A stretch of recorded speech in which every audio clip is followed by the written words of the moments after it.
they're all concentric circles, and they all come down to this fundamental, like the value of life, And so again, AJ and I have known each other since 2020. We really reconnected, have been working very closely with respect to pro-life issues, children's rights, in general. Exactly. And so it was a tweet. We've been chasing each other down for maybe like 2 or 3 months, but a tweet that you posted saying that abortion is the issue. And I reached out to him separately, and I think I made obviously a comment on your post, and then I reached out to you separately, and I said that I couldn't agree with you more. And we had this like full on debate, because I think that it's something that, especially in the conservative movement, we're seeing a lot of concessions. I mean, we just saw Donald Trump's position. He just took a formal statement, made a formal position statement on abortion.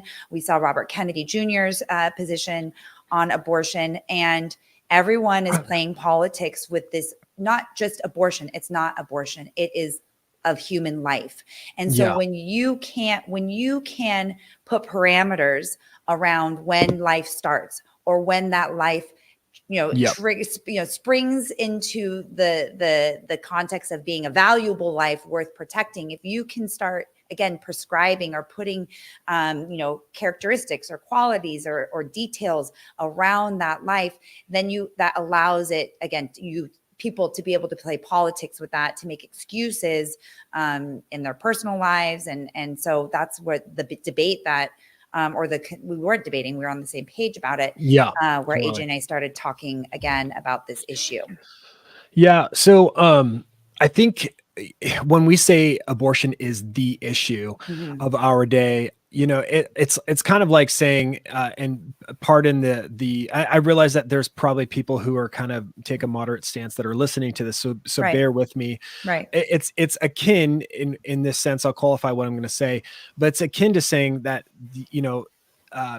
in Nazi or in the World War II, that the Holocaust of Jews was the issue, right? So there were other human rights and other people groups being eliminated, right? But and we don't mean that the Jews was the only people group, or that there wasn't foundational ideological or foundations that went into that. So, but what we mean is that was the catalyst, that was the defining era of that time. And so if you don't have at the fundamental principle the value of every single human being, right, then anything's possible. So when I say abortion is the issue, I mean, if we can't get life right, we are not going to get gender right. If we can't get if we say you can be killed if, right, you are a human being, you are human and valuable if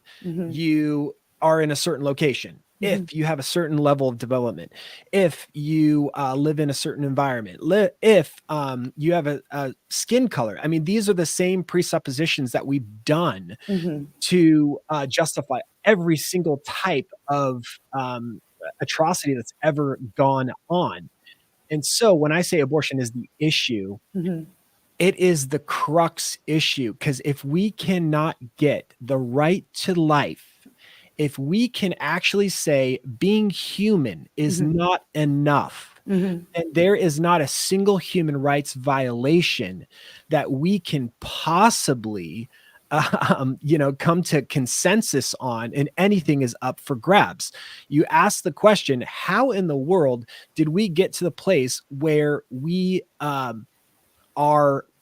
transgendering young children? We're putting puberty blockers on 10, 11, 12, 13-year-olds. How is this happening? How did we get here? Well, because every single foundational principle by which life and liberty and the pursuit of virtue or happiness is possible has been eroded, and through eugenics, through the destruction of the family, through the sexual revolution, through every single Marxist ideology. It's all connected, but the foundational principle is the principle of life, and that's where we have to live and die.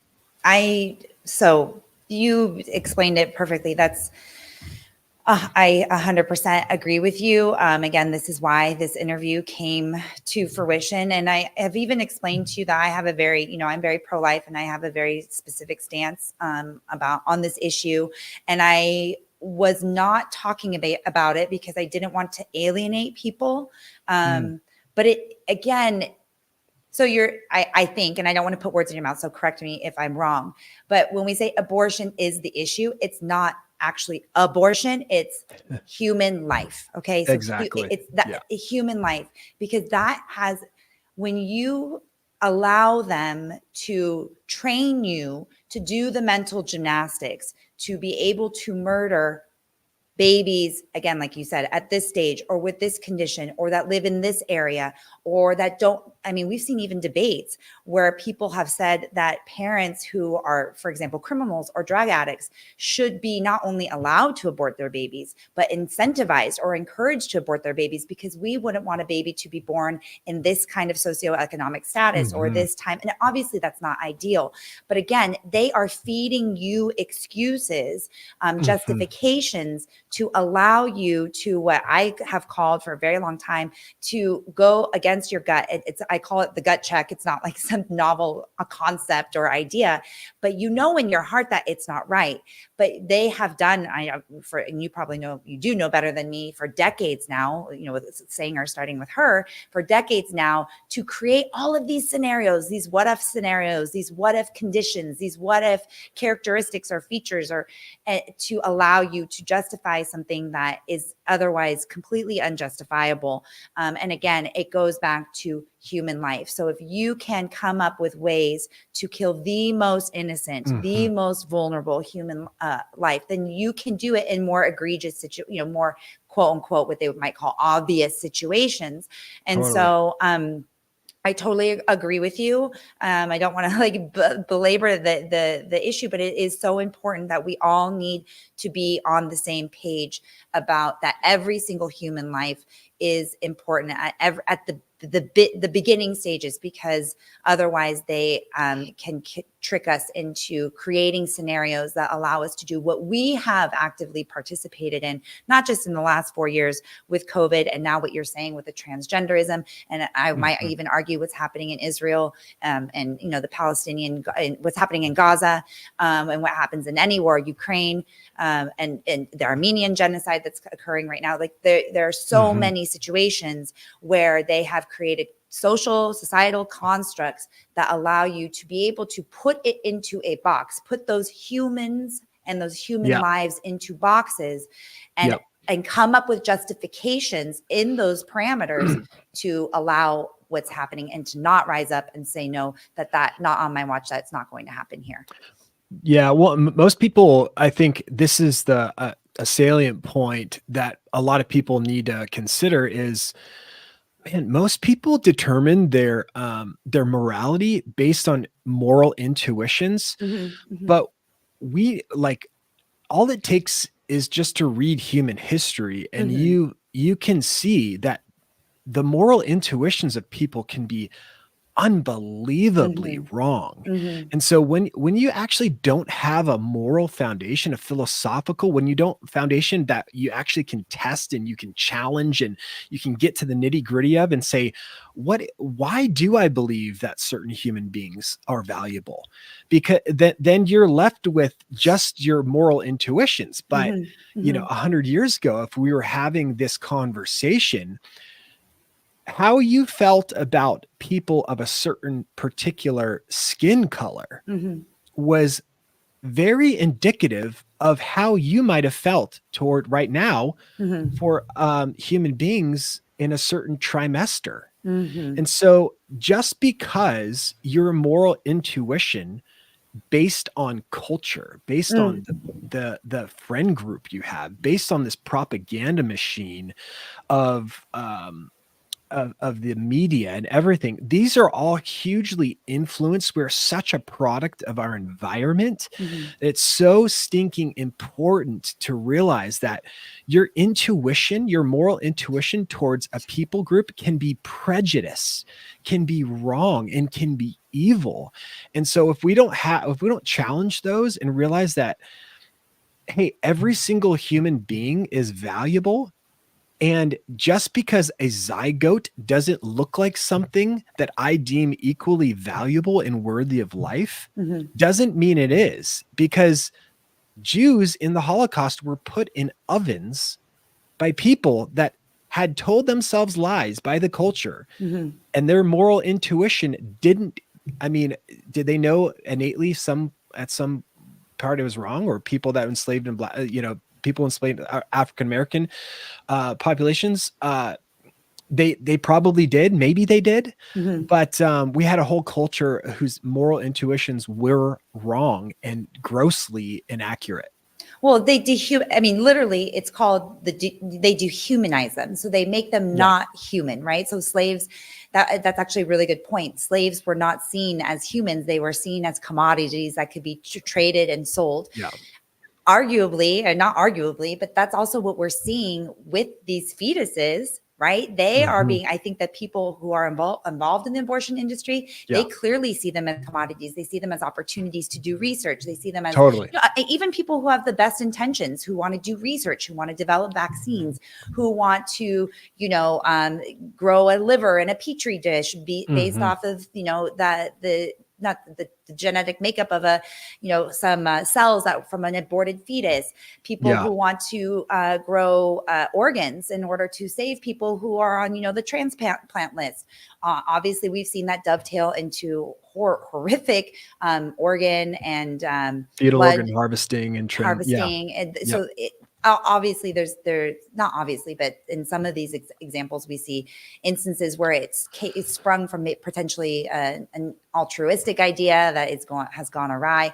But to your point also about the Jews in the Holocaust, and also the gypsies, and also individuals with disabilities, disabled. The disabled, they said that those people were not human, that they were gypsies, that they were magical, that they were this, that the Jews were filthy, that they carried disease. The same thing with disabled people. They dehumanized them to the extent that people were able to say these are actually not humans that are worthy of being, active participants in society. We actually do have to get rid of them.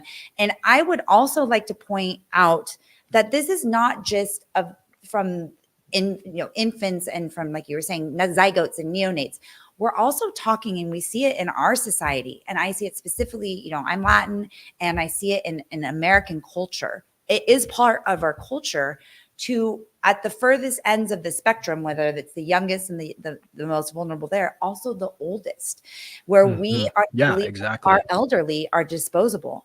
I had a conversation with a friend, and we went for a walk, and we hadn't seen each other for a while, and her in-laws, so her father-in-law, had a medical episode. And so she was talking to me about where they're talking about his, medical care and where they're going to put them. And have I ever thought about where I'm going to put my mom or my dad when they get to a certain advanced age? And it literally was foreign language to my ears. I was like, where would I put them? Like you put old, dishware in a box and you put it in storage. Yeah, and she was like, oh, well, are you going to put them in a convalescent home? Or are you going to put them here? And I just realized she's, here, she's American, very American. And I was like, well, if something happened to my mom, then she would just move in with me. And when I stopped to think about it, that's not American society. And that's why I think we have seen such a rapid decline culturally in this country. I mean, I literally believe that this country is on fire, and it's because we don't value life. Again, whether it's the youngest from the inception all the way to the end, we put them in places where we don't have to see them, where we are not bothered by them. We put them, she was like going to put them in the best home. And I was like, why would you do that? And she's like, well, it's the best home in our area. It's the best money can buy. And I'm like, you're just buying your conscience so that you don't feel bad that they're living in a convalescent home. And you basically told them that they don't matter anymore. And it's because we have allowed, and I bring up that example because, again, like you said earlier, not to make anybody feel bad, people don't want to talk about abortion, AJ. I'm sorry. No, people don't want to talk about it. Okay. So let's take something that people do talk about every day. They talk about where they're going to put their parents, how they're going to take care of their parents or their grandparents. And so I think that that's actually another example of the same idea that we're talking about here.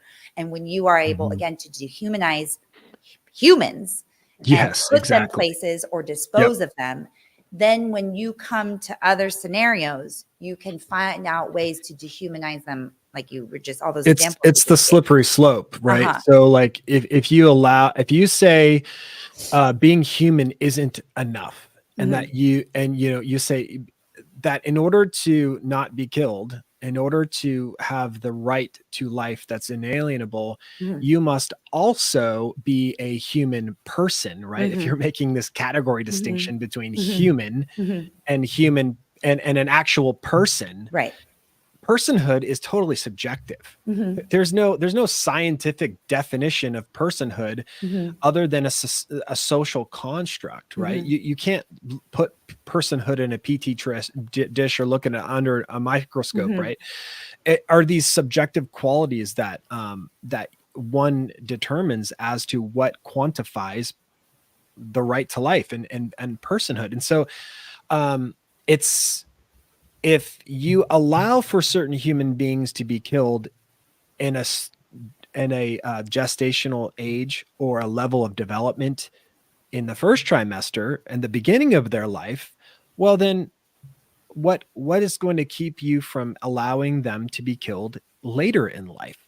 So if consciousness or self-awareness, by the way, self-awareness doesn't happen till several months after birth, by the Right. way, but these are the same foundational like presuppositions that are used to justify offing. I mean, you're seeing it in Canada, they call it MAID, is I was another going to say, word for euthanasia. It's a leading cause of death now in Canada. I can't remember what rank it is, but a leading cause of death now in Canada is assisted suicide or euthanasia.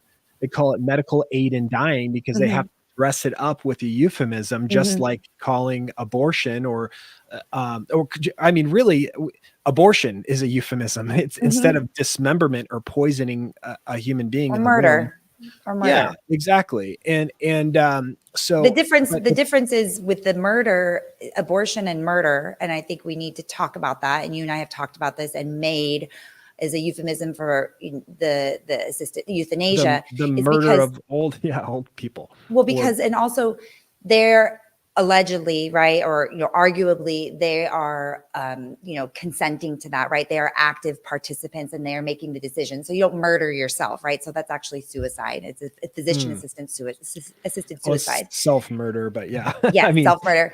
And then, but with the fetuses, it is murder. And I would like to read, the penal code. I like to read it. Penal code section 187. You guys have heard that 187. Murder is the unlawful killing of a human being or a fetus. This is not me being a conspiracy theorist. This is not AJ. We're not being salacious. California Penal Code Section 187. Murder is the unlawful killing of a human being or a fetus with malice aforethought, meaning aforethought. You contemplate it and you plan it and you do it. People don't want to understand. And this is a big debate that actually AJ and I, if I may be so bold, have been having with others in this movement, is it's murder. So we're going to call it murder. And if you want to carve out explanations or attempt to justify murder as defined by the penal code, not as defined by me or Facts, Law, Truth, Justice or AJ or the White Rose Resistance, that's the penal code. So get on board with this. This is the truth.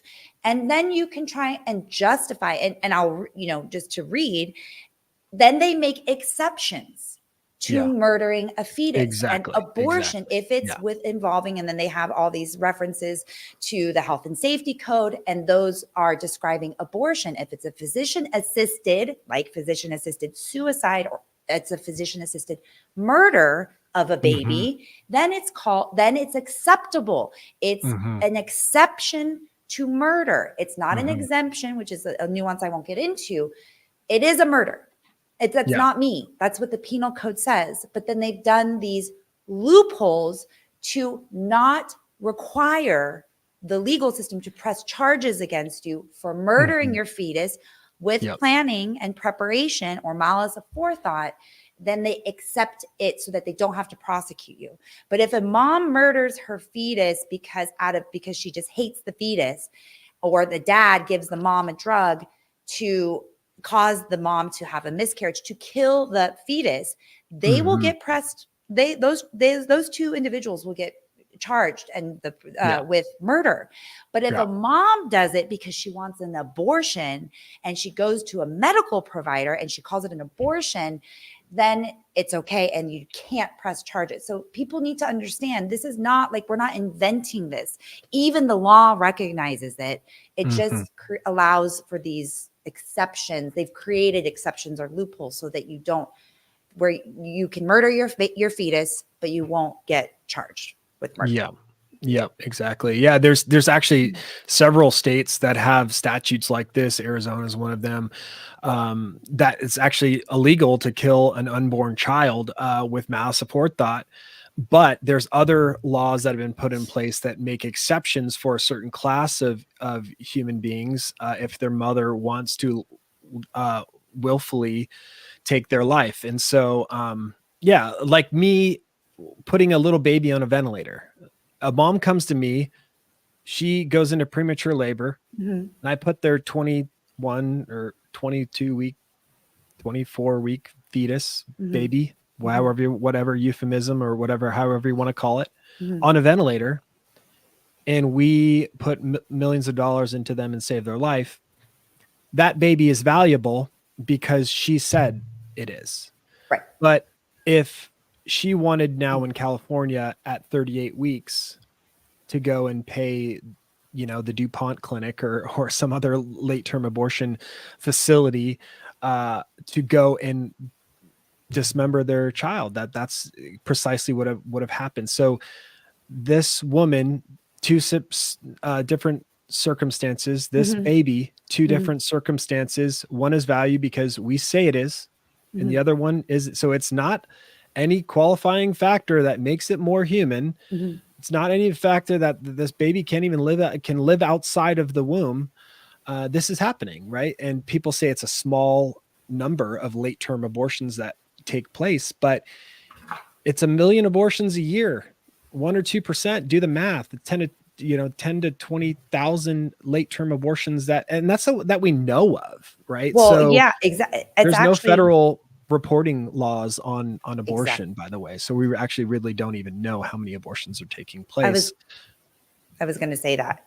And I actually just read in prepping that it's 1 in 5 children are aborted. That's huge. 1 in 5 children is massive. And like you said, but we don't even know what the real number is.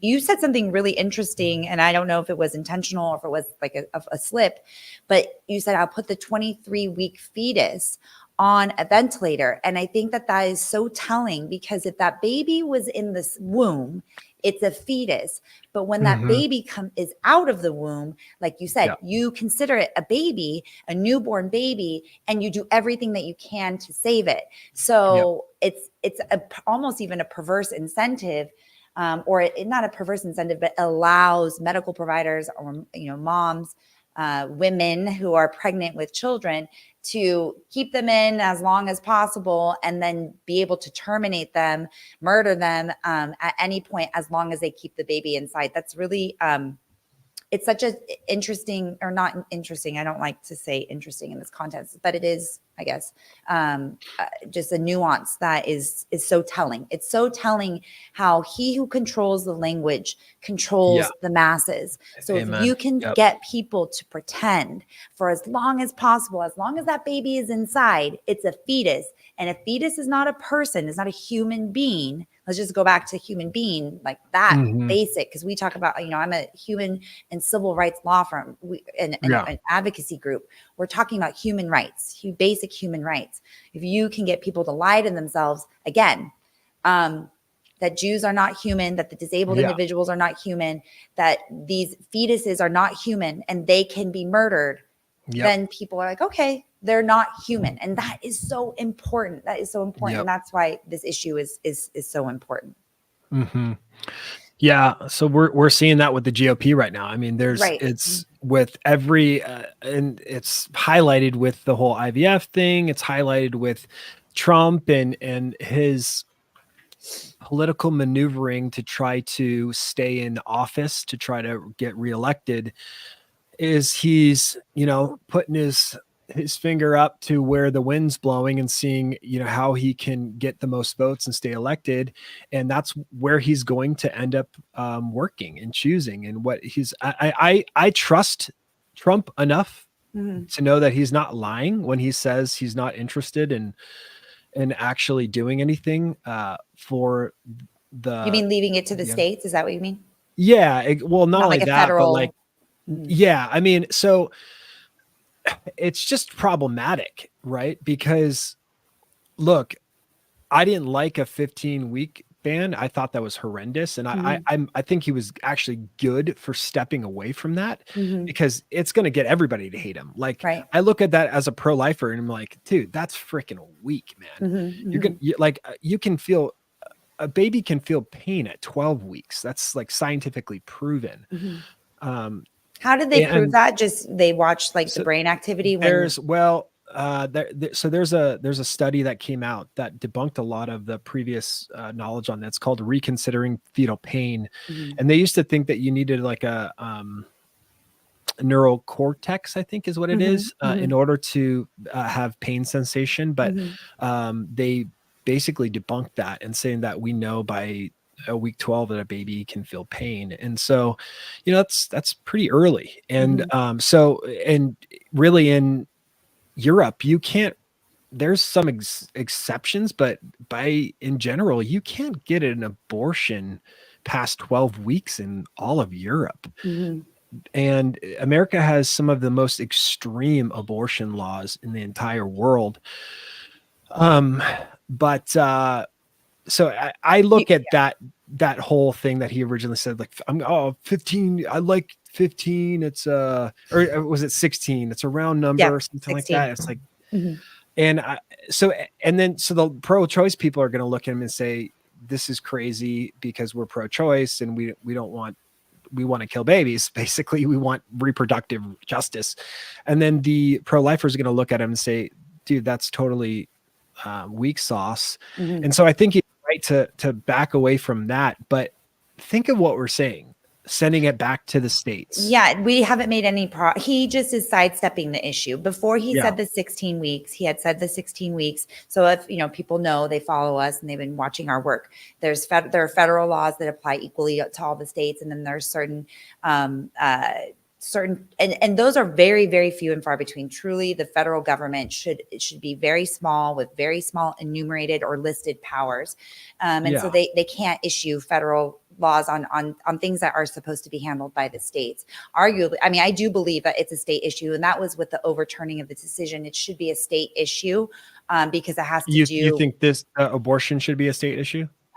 I do not think that the federal government has authority to make laws that affect all of the states. No, I don't think that this is within the enumerated powers of the federal government. The federal government's powers there's like 8. It's to coin money or print money. Mhm. It's to run the U.S. postal system.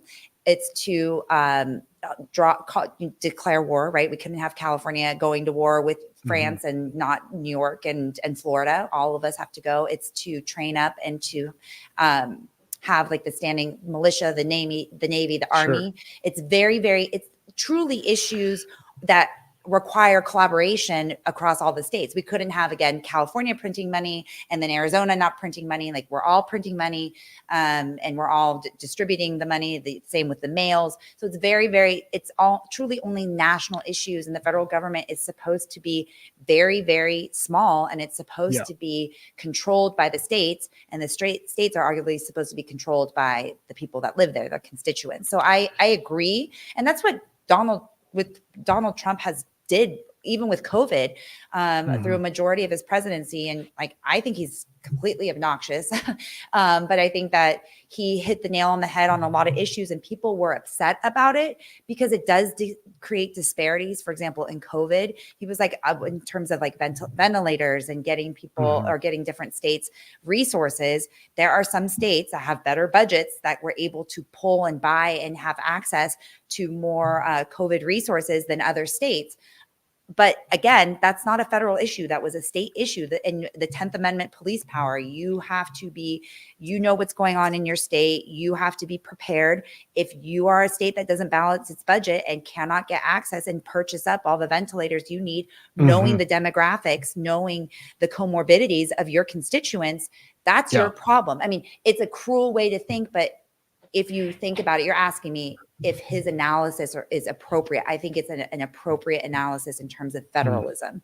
But again, so I agree. My retort, if I can, ahead. to that would just be, the Declaration of Independence says we hold these truths to be self-evident, right? That all men are endowed by their creator with inalienable rights, among whom is life, liberty, and the pursuit of happiness. And so the states created the federal government and in turn the Constitution to limit the power of the federal government. But that the presupposition of that was that we all agreed that life, that no state can determine who lives or dies by a vote. Totally separate issue. I totally agree with you. Yeah. And so the 14th Amendment, right, talks about no person should be deprived of life or liberty without due process of law. And so if an unborn child is scientifically a human being, and there's no ontological distinction between a child in the womb and outside of the womb. Well, you made it through the 6-inch birth canal. Congratulations, you're a person now, and you have 14th Amendment rights. It's totally so. I think so. The Dobbs decision that overturned Roe v. Wade. Roe v. Wade was this Supreme Court decision that hamstrung the states, so to speak, by saying that you couldn't protect a child prior to viability standard, which is a nebulous standard. But what the Dobbs decision said wasn't that we should return this to the states, but it said that the issue of determining that the Constitution does not confer a right to abortion, that a decision to regulate abortion has been returned to the states and to the people, not the states, to the people and their elected representatives. And so my contention is that if an unborn child is a human being, it's a person, and therefore they should have personhood rights protected on the 14th Amendment. Which is what you and I have been saying and why this conversation is even happening. So yeah, I completely agree. So it shouldn't be about regulating abortion or not regulating abortion. Exactly. It should actually, and which is, I mean, this is again why the language matters, because,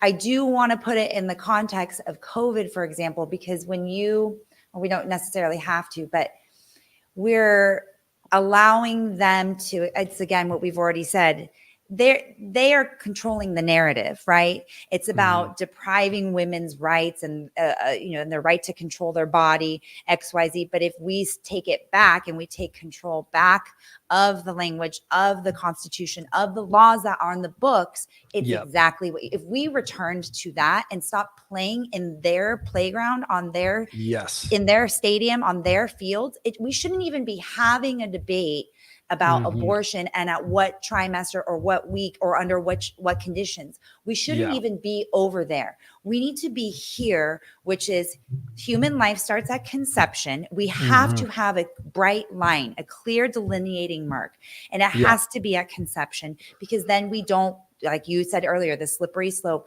We aren't. So let's just have a bright line. This is where it starts, as acknowledged in the penal code, as acknowledged in the Constitution and in the Supreme Court precedent. This is where it starts.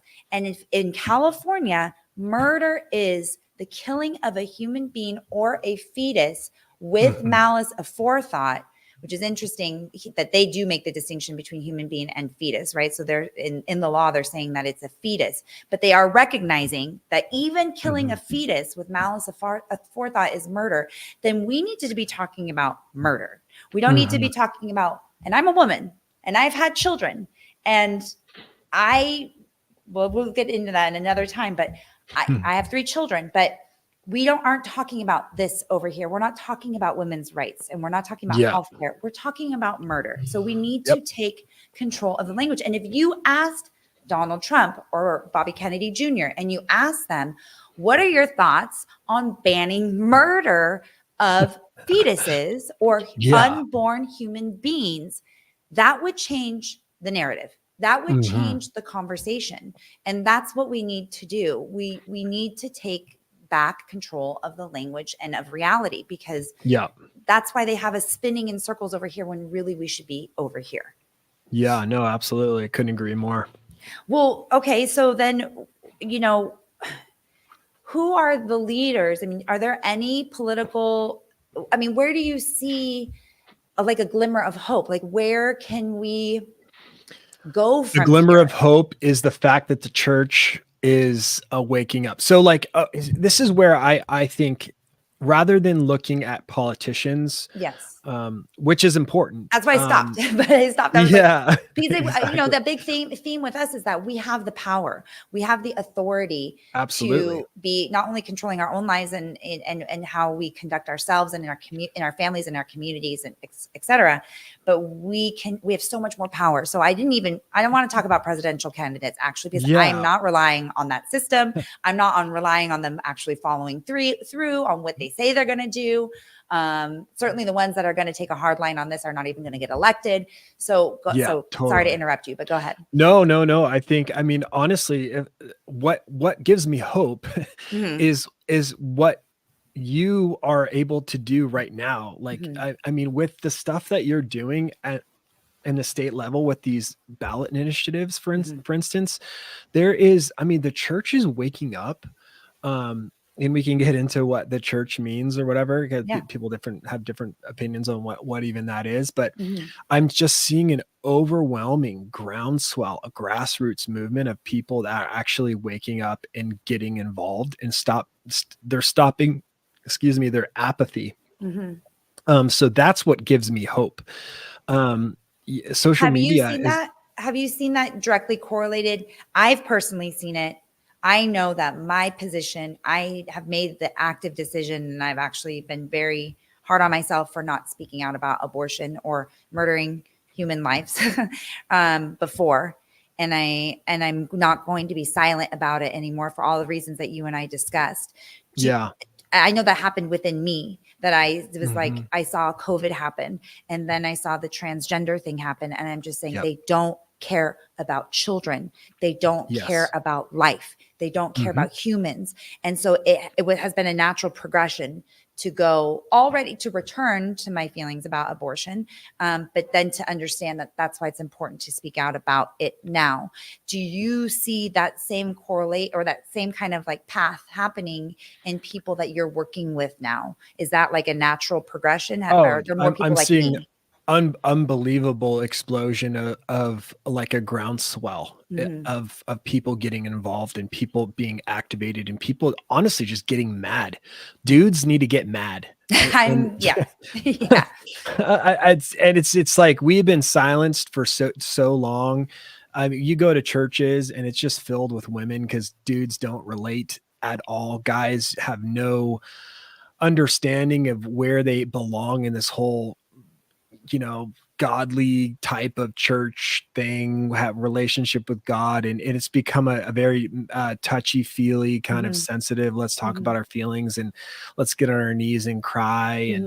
And guys just don't understand. They understand fight evil. They understand, and the bad guys. They understand getting involved in actually using their strength to confront injustice. God's made us to be defenders. God's made us to be protectors. God's made us to be providers, and to take care of the vulnerable, the weak, the defenseless.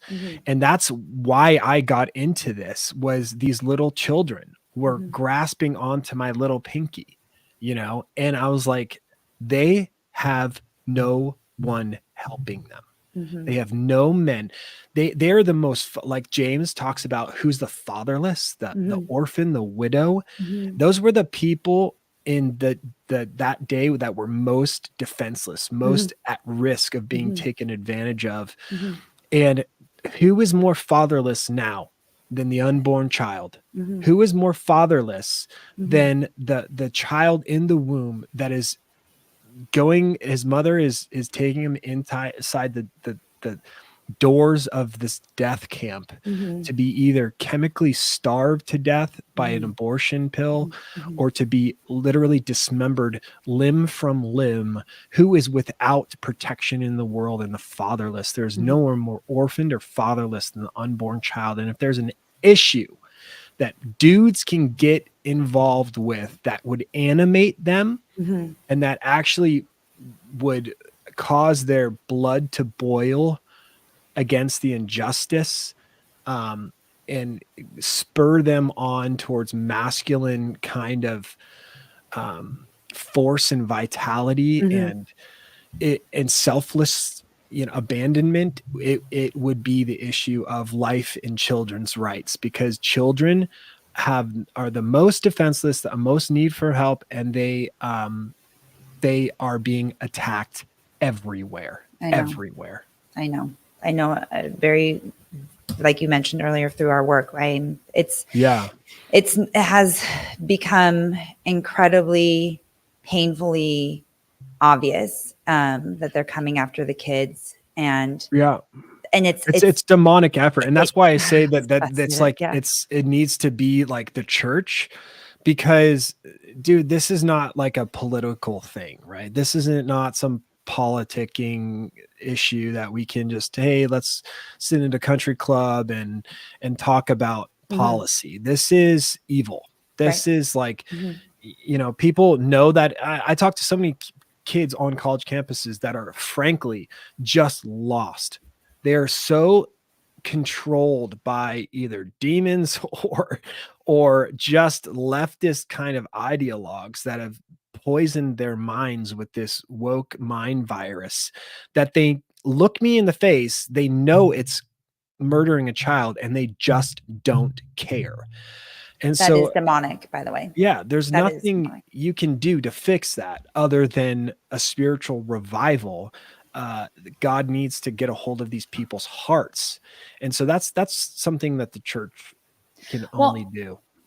You know, when you say church, you just mentioned it. We don't even know what that means. Different things for different people. I'm Catholic, and so we are very pro-life, anti-abortion, anti-murdering babies. Obviously, with this Pope in place, things have changed. Things that were just traditionally and just always true are now up for debate, I guess. And then pivoting position again. He did again during COVID say, oh, well, aborted fetal cells for vaccines. You know, he was okay with that. Where traditionally and historically that has never been a position of the Catholic Church.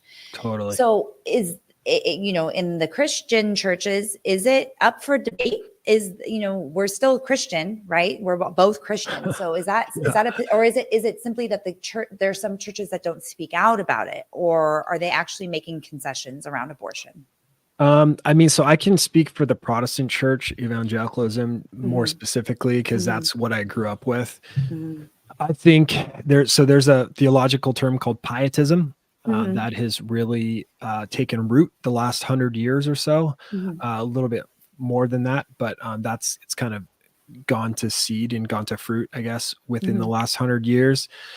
But pietism is this understanding that this earth is not our home, that salvation is personal, that God's relationship with mankind is personal, it's private, it's subjective, it's something that it's your own relationship with God, and therefore it doesn't affect really, our home is heaven.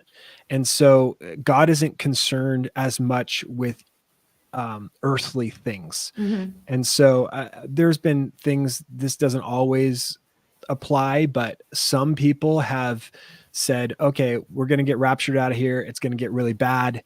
Therefore, the quicker that it all goes to, frankly, to crap. Yeah. To hell in a handbasket. Yeah, exactly. The sooner we get out of here and Right. get raptured out of it. So you'll hear phrases. I heard phrases growing up like, culture building, culture warfare is like arranging the deck chairs on the Titanic, or it's like, why polish the brass on a sinking ship? These type of, it was driven by an eschatological or future end times particular type of belief. But the other side, I think that's more prevalent, is just this easy believism gospel, the seeker friendly movement that's been the church model.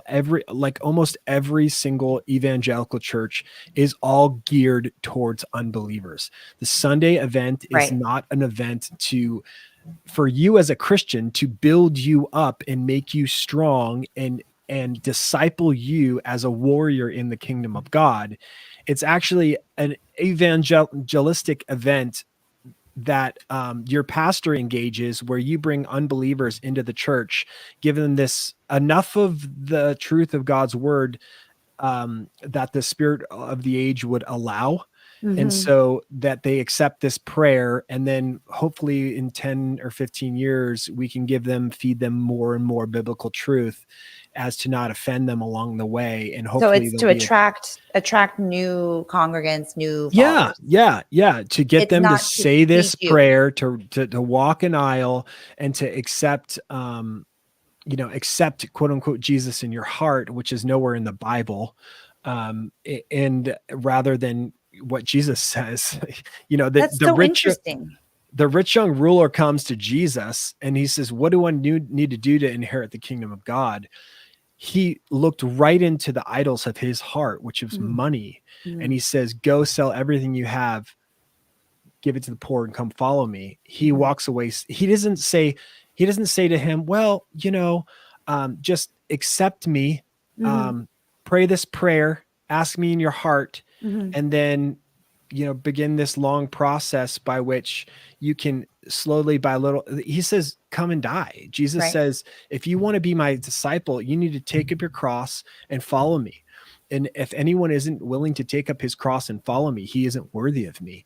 And this used to be the message of Christians. This used to be we used to be the salt of the earth. We used to be the light of the world. Those days are long gone.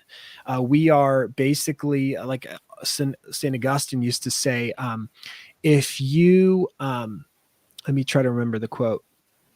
If you take what you like about the gospel and you reject what you dislike, what you're worshiping is not God, but yourself. And that's what we've crafted our churches to become. And 100 years later, we've woken up to a culture that has been completely given over to the left, given over to Marxists, to people who hate us. And our children now don't belong to us. 3,000 babies are being murdered a day. And that we know of. Right. Yeah. And you name every type of debauchery that's happening. All our institutions have been given over. And why do you mentioned 100 years ago? What is that, like a specific moment in time that something? Well, I mean, it kind of started with Charles Finney and the revival kind of movement where, and there was a great intention behind it. We were all about evangelism. We were all about getting the gospel out and the Great Awakening. But you started to see the Great Awakening that guys like Jonathan Edwards preached. He preached a sermon called "Sinners in the Hands of an Angry God," where he gave people the righteous requirements of God, and he said, "This is the sin that you need to repent of. Like, God is holding you in derision. You're his enemy unless you come to him and and repent and believe in Christ. And that message slowly became more of easy believism, and it became a market driven thing of getting people into the church and filling seats and keeping people in the pews and keeping the lights on. And it's now just kind of an easy believism, social gospel kind of club of not social gospel, but I guess you could say that depending on how you define it, but an easy believism type of a club of people that accept what they want, have a feel good kind of psychological driven self-help message that makes them feel good about themselves, and then they go home. So you think, though, within the last couple of years that the church has started to see that they can't be silent on these issues anymore? I feel horrible because I feel like my church has done the opposite. They were silent in COVID. They were complicit in COVID. They condoned tacitly and outwardly. They condoned, like I said, the exceptions to abortion, exceptions to alienating and discriminating against people, all of the things they shut down, they would not open back up. I had to leave my church that I was attending and had a big falling out with them about, you're supposed to be the beacon of hope and to be the bedrock and that rock in the storm. And you are not doing that for people who need you most right now. So we had a lot of regression in the Catholic Church. But you're saying that in the Christian churches, you're seeing the opposite happening. Because I mean, we see Rob McCoy, we see Jack Hiz, we see Pastor John Randall at Calvary South OC. Like, we see a lot of them now, Rick Brown standing up to COVID mandates and to that. And I have seen them help us with these human rights and parental rights and then child, human rights issues. So it's the opposite is happening in your neck of the woods. That's the irony is, there's a great restructuring happening a lot of these churches that stood up. Mm-hmm. They lost all the bad people and then they found all the good ones. And so I think there is, if you're going to look at it like a market strategy, there is a market for freedom. There is a market for having a pastor finally with balls, like having courage and dudes who actually aren't pussies. Excuse me. Yeah. Sorry about my French. I mean, but this is like the other thing. It's like the guys, they just don't have a place because we've been so feminized. Well, I mean, it's both physical by the foods that we eat, by the water that we drink, that the things that they spray on us. And it's also been social. I mean, the feminist women's lib movement, whatever you even want to call that. I mean, we have literally browbeat masculinity out of men. If you are masculine and you want to protect a woman and you want to pay for the bill and you want to we even turned opening door into like a personal affront. Then you are literally full of, or you're oozing toxic masculinity. I mean, even that term toxic masculinity, I don't even know what's not toxic. I mean, you only ever hear nowadays toxic masculinity. I asked in like Twitter and like a Twitter fight, okay, so what is there like a non-toxic? Is there just like an entry? Like, is there like a basic masculinity that you will get behind? And there isn't.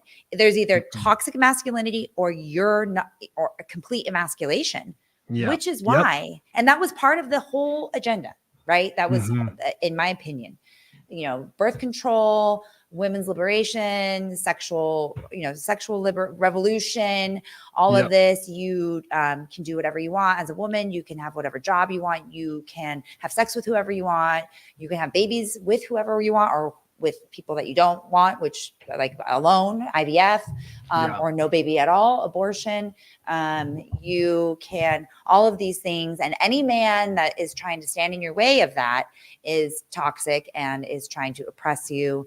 And we need to get rid of those men. And so, I mean, the beta males, right? You call them the beta males. And we're just there's a way to, like, I guess, explain this phenomenon.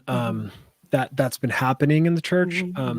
Honestly, it's speaking for the Protestant church, has kind of been like an indictment. 2020, 2021, and the churches that did rise up, it's kind of an indictment on them, to be honest with you, for some of them at least. I Mhm. mean, Jack Hibbs and Rob Rob McCoy McCoy, yeah, are probably exceptions to the rule there, right. because they've been talking about this stuff forever, and they've Mhm, been standing up forever, mhm, long before COVID. mhm, But, you know, for a lot of people, a lot of these churches, a lot of these pastors, mhm, I'm sorry, but it took them coming after your church and it mhm, finally affecting you for you to mhm, stand up and be a man. mhm, mhm. Like, where were you on these issues the last, like your whole ministry? You're Right. like, where were you your whole entire like public ministry on Mhm, this? It's these issues. Like, right. why have you not been a voice for the voiceless? Why have you not been speaking out? Like I went to this church. I mean, I won't name it. I was going to, but I won't. But you know, it was Black Lives Matter. They were all talking about systemic racism and all the stuff. There was all these woke platitudes and political movements that they were preaching against or preaching about Mhm, from the pulpit. You'll mhm. talk about racism, but you won't talk about every other injustice. It's wild to me. I mean, again, Yeah, coming from my background, I did not know. I did not know that churches, and actually, as I say that, I'm lying because I am aware of friends that you know who were upset with a pastor who would not take a hard stance on about abortion. And I yeah, thought it was just that one pastor at a Christian church. But now that I have this conversation with you, I'm like really rocked that as yeah. Christians, that this was, but that just proves the point that this is Hmm. so important that we talk about this, because if you can even get Christian church leaders to Hmm. take a back seat and to not want to talk about it, or Yeah. worse yet, not even know what their position is on this, Hmm. we Hmm. we are in dire straits. It is actually worse than I thought, which So is why a we need way to speak for about this. a way for people to like understand this Yeah. is I'm trying to think of a way that people can kind of create categories in their head.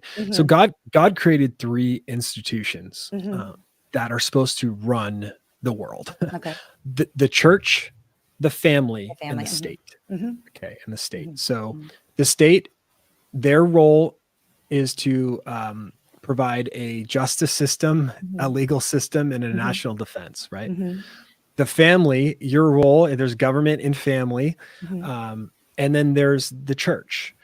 And so many pastors didn't stand up and start speaking out against the evil in society until it started affecting their The sphere church. of authority. Mhm, Right. And so, mhm, like, I love John MacArthur. I mhm, went to his college. He's amazing, mhm, but he didn't wake up, to be honest with you. mhm, He was always the one completely punting any political issue um and our engagement. A lot of this pietistic statements, mhm. and this goes a long way. We can do a whole podcast on that. We probably But will.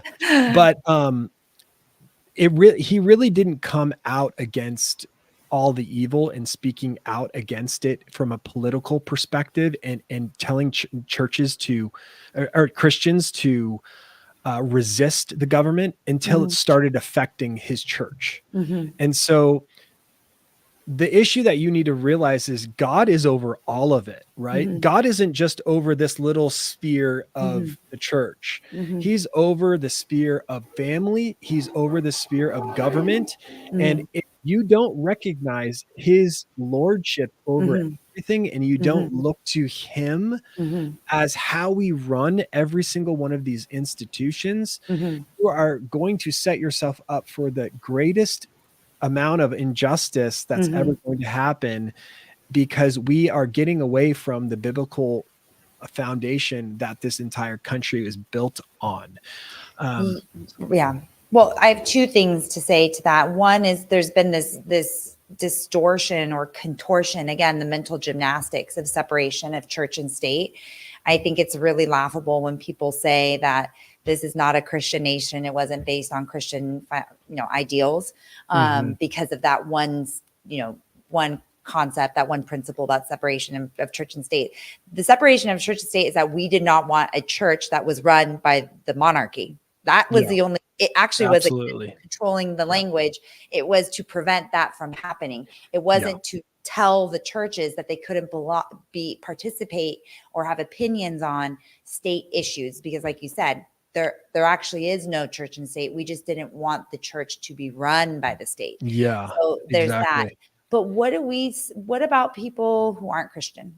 What about people who are either agnostic or atheists, or who aren't, again, like how do they get involved? Well, I mean, like I'll work with anybody to end abortion, Right. right? So you don't have Right. to be a Christian to end abortion. Right.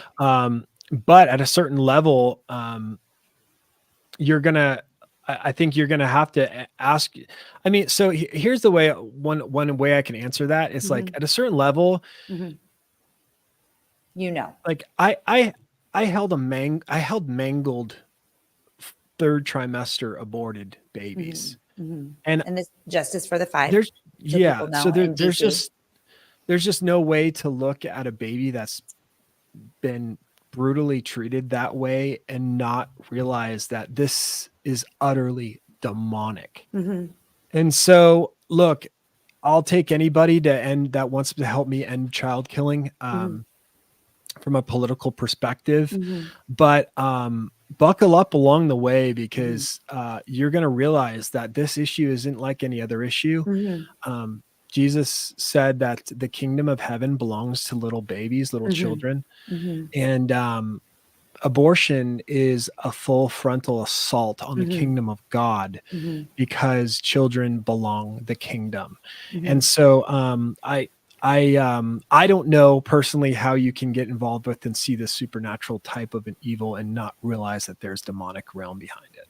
Well, I will tell you that again, especially in the last couple of years during COVID, with what happened with me and the church, that I was going very, I was going far from the church. I mean, I didn't have a church. I didn't even know where to Yeah. go. And everything that they were doing was antithetical to anything I'd ever learned. And I couldn't even go if I wanted to, because I'm like, this is not even this doesn't represent anything that we stand for or we believe in. And so, but I will say, when you see these things what you're mentioning, when you see adults, putting children on the sacrificial altar of science and equity and compassion, right? This was, Mhm. again, manipulation of language. And you see there's no other explanation than, again, the murdering, the dismembering, the sterilization, the mutilation.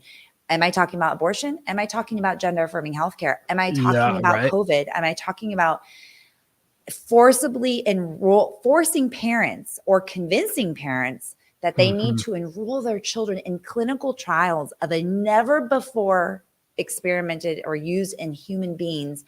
injection?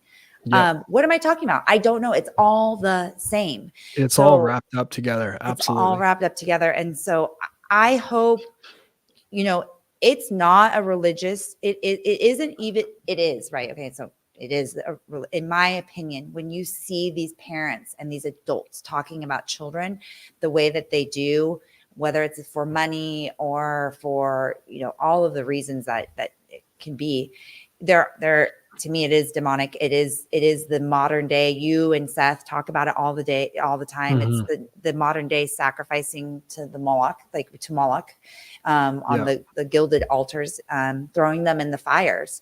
Yep. Again, and they're doing it because they think that they have to do it. It's Yep. no different than it was then. They're like, you must throw your babies into the fire Yeah. Yeah. for the betterment of society. You must inject them with this Mhm. mRNA technology that's never been tested before in humans, that killed all of Mhm. the ferrets in the experiments. They like literally just imploded. Their immune systems just ate them alive from the inside out.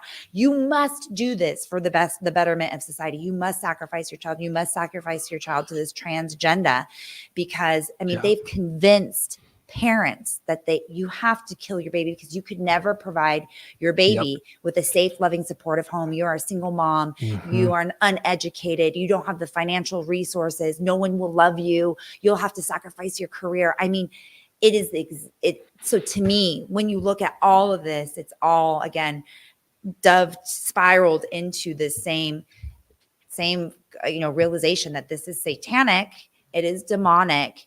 Yeah. And when you see this full frontal attack on children who are the most vulnerable, regardless of whether you're Christian or not, Yeah. excuse me, you have to know that it's evil. Yeah. And so real quick on that. Yeah.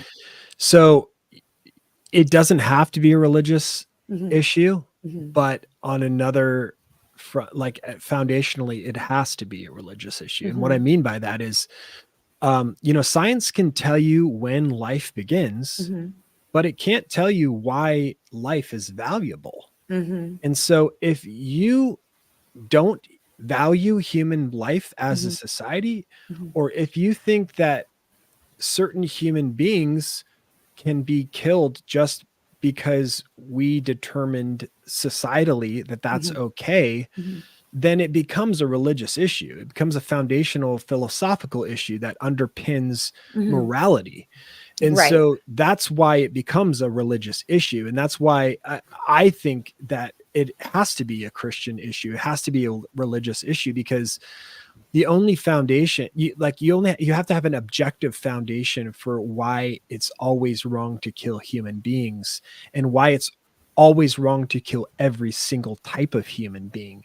If you lose that, all you have is might equals right, and society determines morality. Okay, so This is why morality, your position is that morality can only be based in religion.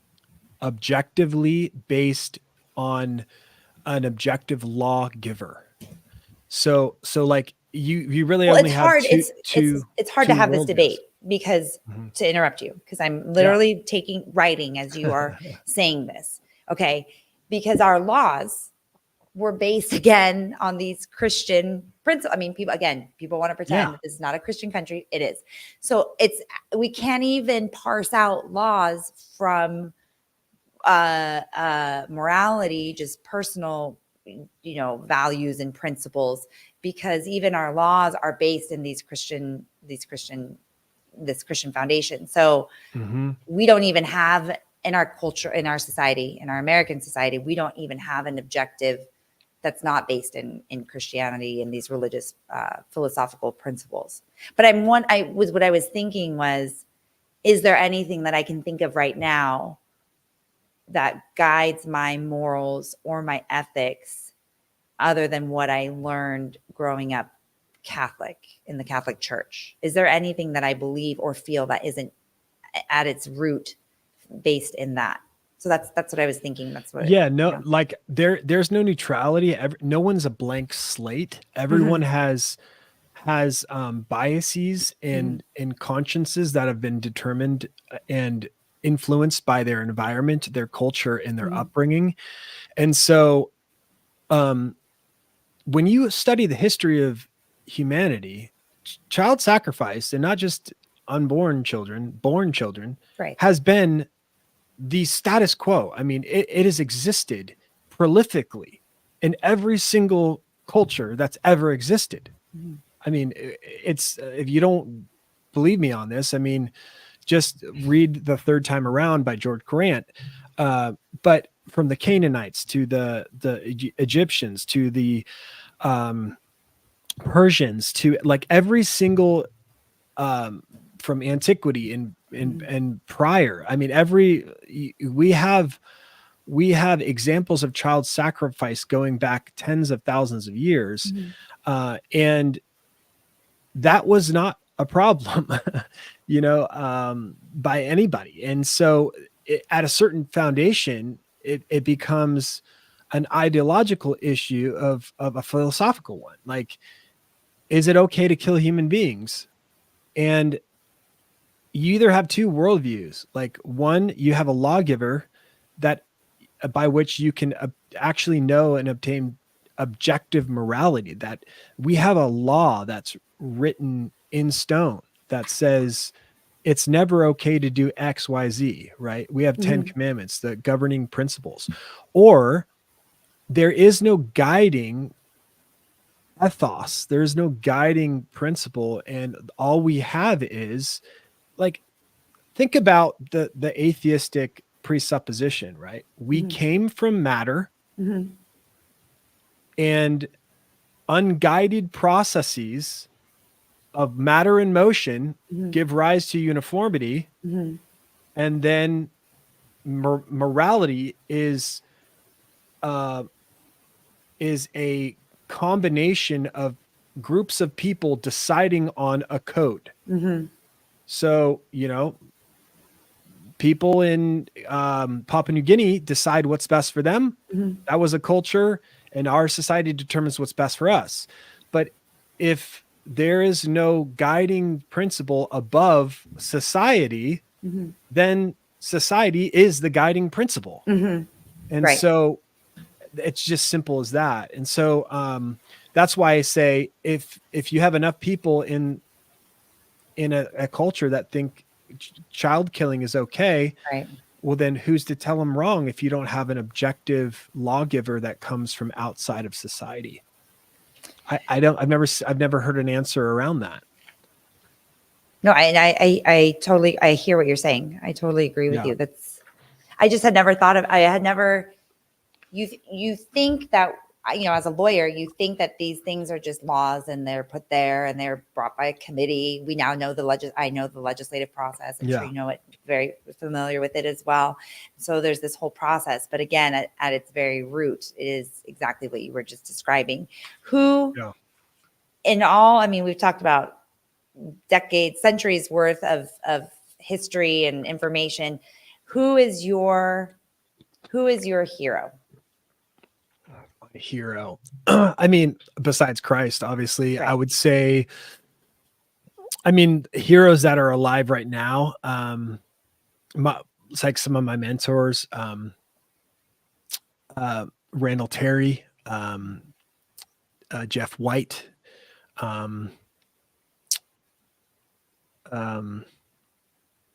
my gosh, I'm blanking on her name. The girl who has been arrested tons of times for saving babies.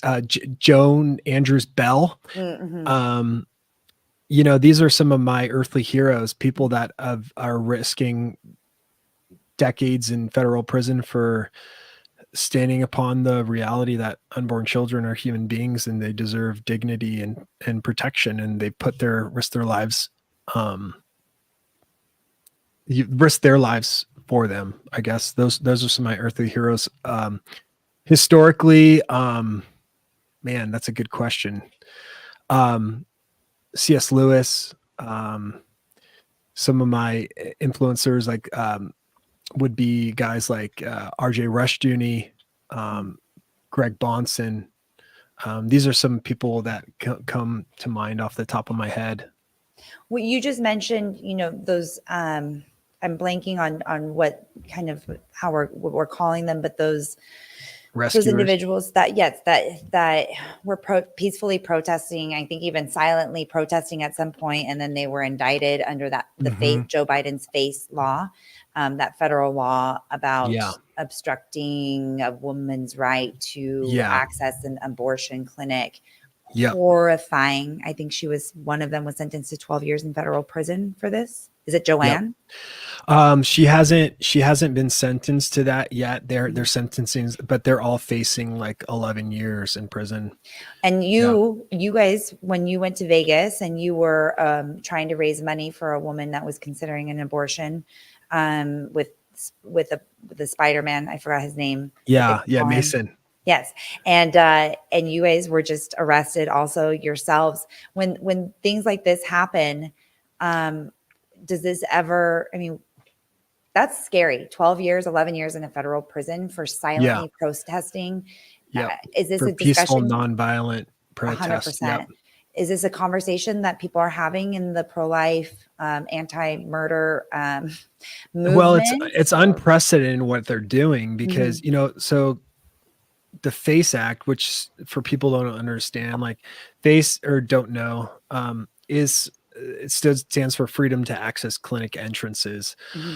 So it's the only type of non-violent type of trespass, Mhm. which will make you a felon. So, you can block, you can refuse to leave and block the door of a UPS or something like that, or like a grocery store, and you get a slap on the wrist and a day in jail. Mhm. But if you do that instead of at a grocery store or a convenience store, you do that at an abortion clinic, you can face up to 11 years in federal prison, just for doing the same thing. So the FACE Act carries with it a 1-year sentence, but they're using federal conspiracy statutes attached to it, which were originally designed for the KKK. And it's unprecedented. The Biden administration is the first administration to ever use this conspiracy statute against a peaceful, nonviolent person. And so it's just crazy. I mean, one of the ladies that got charged with this FACE violation is like a 90-year-old Holocaust survivor. Her name is Eva Edel. She's also a total hero too. But these people are just, they're actually putting faith to practice. They're actually acting like what they say abortion is really what it is. Like if abortion is truly murder, in fact, you're truly killing a human being, like we should act like it. And so they're laying down their lives and their freedom for these and peacefully putting themselves in front of people that would kill these babies. So it's very, very commendable.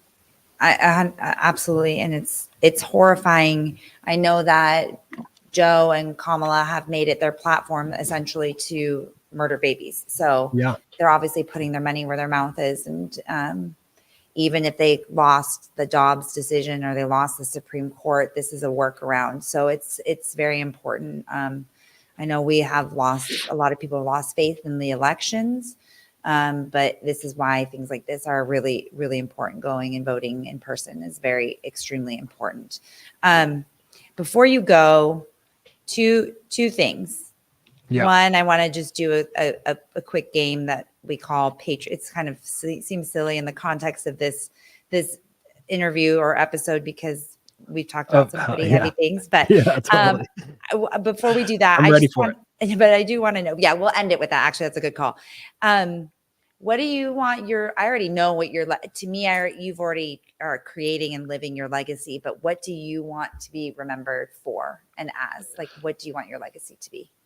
Ooh, wow. I've never been asked that before.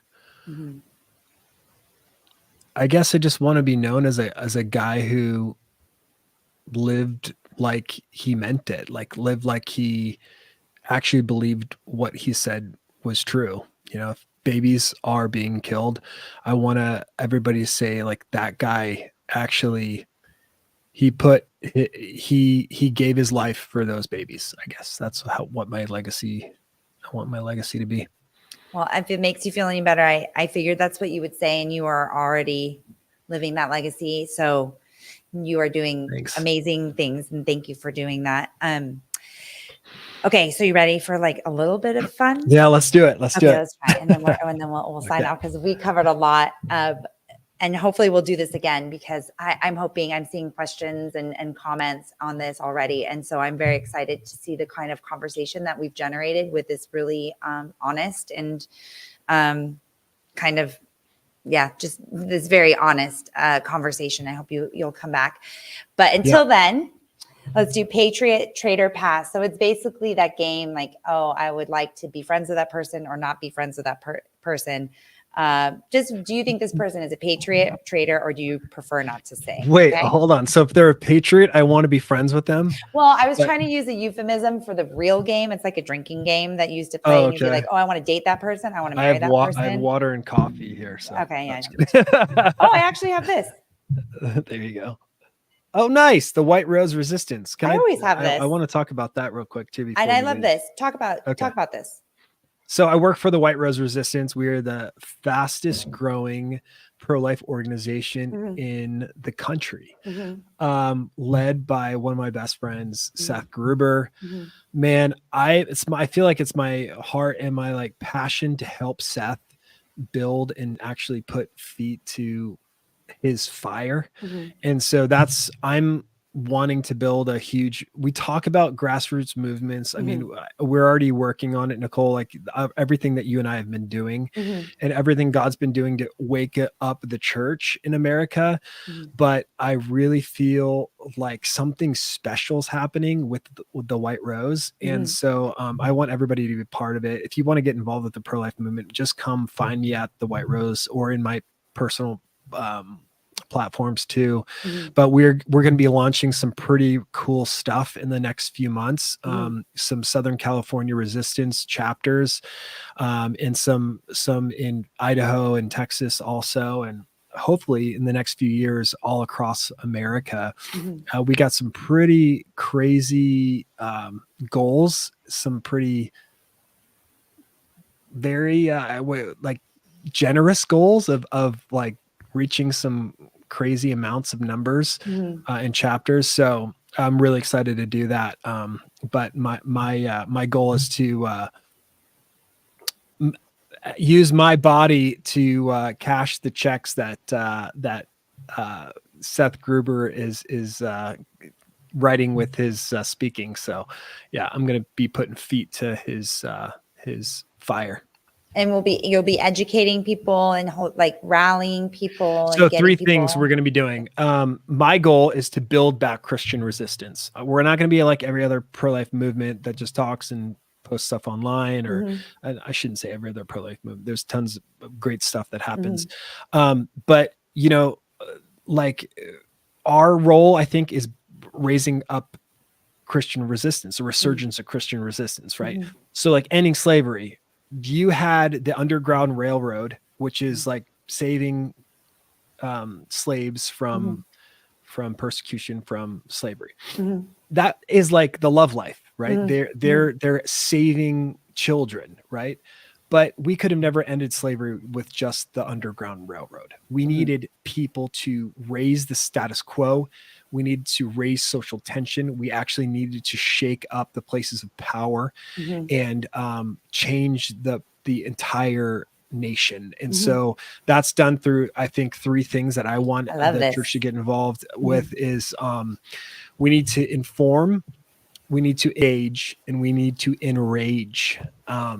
So inform society of everything that's happening, engage public debate, kind of engage with people where they're at. And then we need to enrage every single place where evil is happening, every single place that gender mutilation is occurring, or where babies are being killed, or where Planned Parenthood fundraising galas are happening. We need to be there shaking up the places of child sacrifice and evil, and actually being an active resistance against evil everywhere it's happening. So well, I'm here for that. So I will be. I know you are.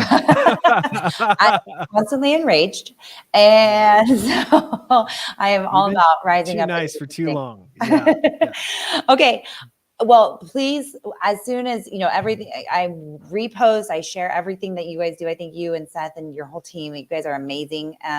What you speak is just the way that you guys are able to synthesize history and just truth and reality, which apparently seem to be different things, but they're not. It's very, very, very powerful and very effective. So please keep doing what you're doing. Thank you to both of you. Please keep us posted. We will reshare everything. Make sure you hit those goals, those lofty goals. I know you will, because I see it growing right before my eyes. And before we go, we're going to do that Patriot Traitor Pass.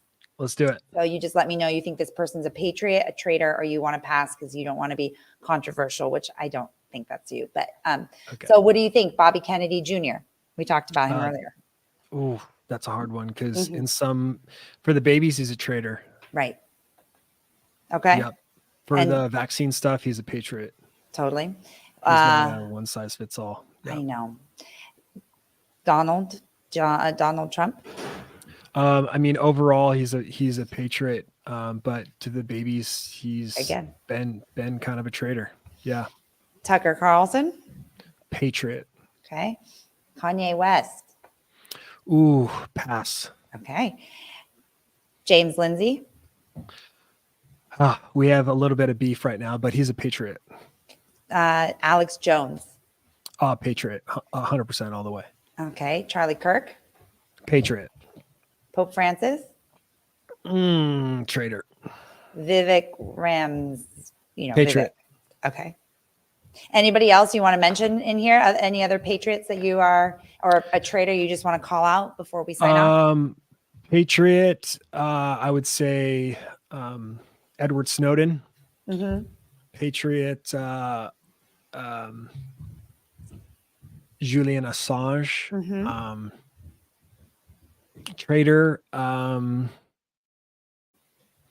mean, the list goes on. Like, Sure. We got a lot of traitors in our midst. Oh yeah, totally. Well, I really I'll stay for now. I know. Let's end on a good note. Yeah. Well, I love you and your wife, and I appreciate you so much. Thank you for being here. We love you too. This is a great. I appreciate your time. So thank you so much for sharing awesome. Your information, for all the work that you do. And like I said, please do keep us posted. We want to support you.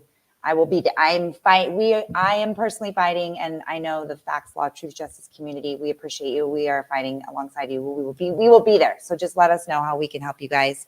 Awesome. And I'll catch you. I'll see you on that hill. All right. Talk to you soon. Thanks so much, Nicole. Appreciate Bye, you. Jay. Yeah.